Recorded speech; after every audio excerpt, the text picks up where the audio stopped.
Titos, titas, mamas, and papas, kailan nyo huling chinek ang buhok ng mga bata?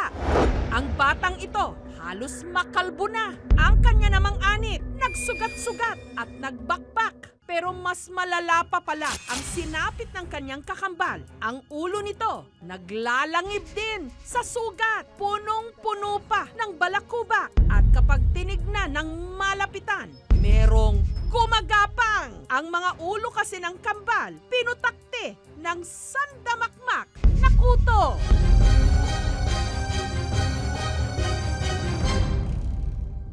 Itago na lang natin ang mga kambal sa pangalang Bea at Berna. Dahil kambal, hindi lang sila palaging pareho ng OOTD o Outfit of the Day, pati na rin hairstyle. Pero ngayon, dahil sinakop na ng mga kuto ang kanilang mga ulo, ang kanilang mga anit, nangangamoy din.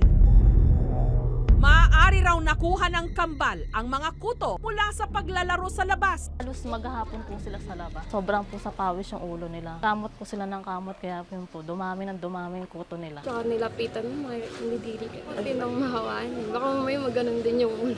Ang isang kuto, nakakapagbigay ng at least 8 itlog sa isang araw. Yung 10 adult yan, ng itlog, sabay-sabay, 80 eggs kagad yung iniitlog nila. Si Bea ang nauna raw nagkakuto. Nag-sweet po ako, tapos may nakita po ang kuto. Nutok ko ng ibang banta.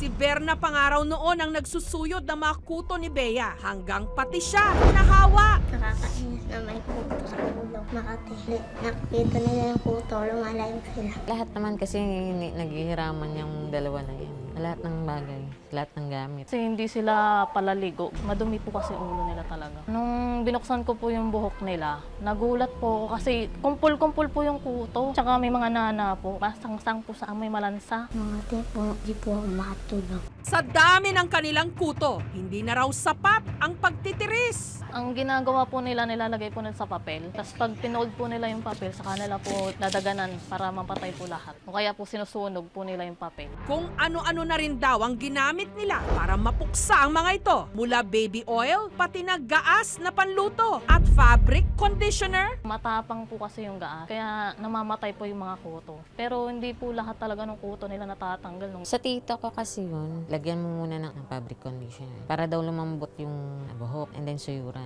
Unang-una, ang gas ay very dangerous kasi highly flammable siya. Ang fab ko naman, very irritating sa scalp kasi may perfume nito tsaka may ibang chemicals. And it's never used for kuto. They can develop allergic contact dermatitis or irritant contact dermatitis which can worsen the itching and eventually magkukos pa ng mga sugat-sugat.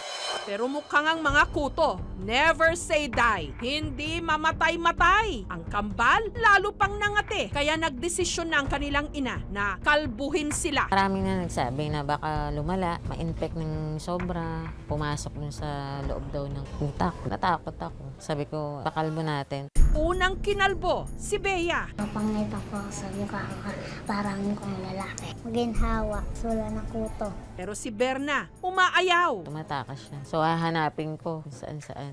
Kasi sobrang hirap po nung pinagdadaanan nila kasi lagi po silang tinutukso. Pinipintasan ng mga kalaro nila na marami kuto. Sabi po ng mga bata dyan na lilipa rin na daw po sila sa puno. Tuwing lalabas po sila, kaya bibili ng pagkain sa tindahan or utusan po sila ng mama nila. Lagi po nakasombrero. Hindi na po nila pinapakita yung ulo nila sa ibang tao. Minsan hindi na lang po ako nakapasok kasi nasa nila ako sa classroom po.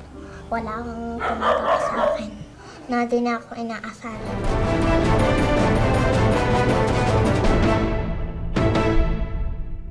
Pumayag ba si mama mo na tanggalin natin yan yung nasa buhok mo? Ayan, so may consent naman po ng parent. Tatanggalin ko lang tong buhok ng bata, lalo na dito sa part na medyo naapektuhan na ng sugat dahil po sa kagat ng kuto. Ito lang Martes, pumayag na rin si Berna. Nagupitan siya ng kanyang teacher Dada. Napansin ko na parang laging iniiwasan siya, nadidiri sila sa kanya. Yung buhok niya, parang makikita mo may glitters. Kasi bawat hibla ng buhok niya, walang pagitan ng hibla na walang lisa. Tsaka iba na yung amoy bilang guro. Parang hindi ko na matiis talaga na pauwiin siya that time na knowing na yung bata na may magagawa naman ako. Umuo naman siya. Habang ginugupit ang buhok ni Berna, makikita ang mga tila nakapilang mga lisa at mga gumagapang na kuto sa mga hibla ng kanyang buhok na nanigas at nagkumpul-kumpul na rin. Nung halos makalbo na si Berna, dun lang nila nakita na naglalangib na pala ang mga sugat niya sa ulo. Pagtaas ng buhok niyang ganon, mas yung sugat sa loob, mas sariwa pa siya. Tapos napakarami talagang kuto sa loob ng bawat nung sugat niya. Tapos sa bandang batok niya parang may mga nana na yung loob ng sugat. Nung pinalo po ako, guminawa na po yung pakaramdam ko. Gusto namin ma-enjoy nila yung pagiging bata. Sana pagdating ng araw na maalala niya yung ginawa ko. Kung ano lang yung na-apply ko sa kanya, yung love. Yung ano lang din niya sa iba. Yun lang ang dream ko. Alam ko naramdaman niya na pinadama ko yun sa kanya. Mahirap kasing magpalaki ng kambal, diba? Ngayon lang naman ako talaga umalis sa bahay dahil sa trabaho. Talagang may pagsisisi rin.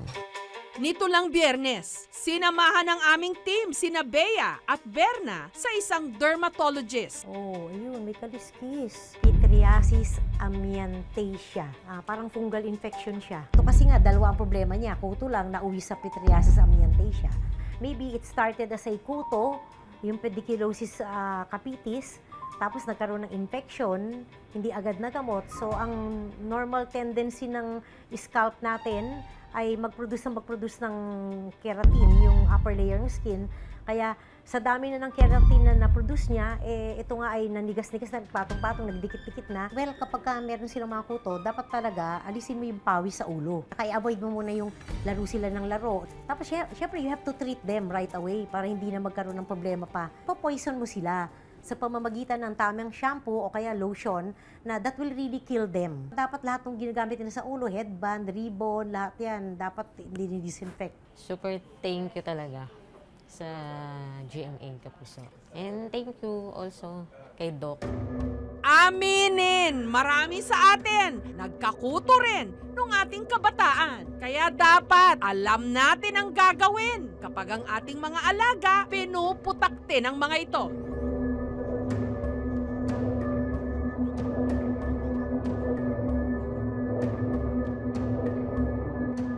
Para sa reaksyon sa istoryang ito, tweet na gamit ang hashtag kay mga kapuso. Kung nagustuhan niyo po ang videong ito, subscribe na sa GMA Public Affairs YouTube channel. And don't forget to hit the bell button for our latest updates.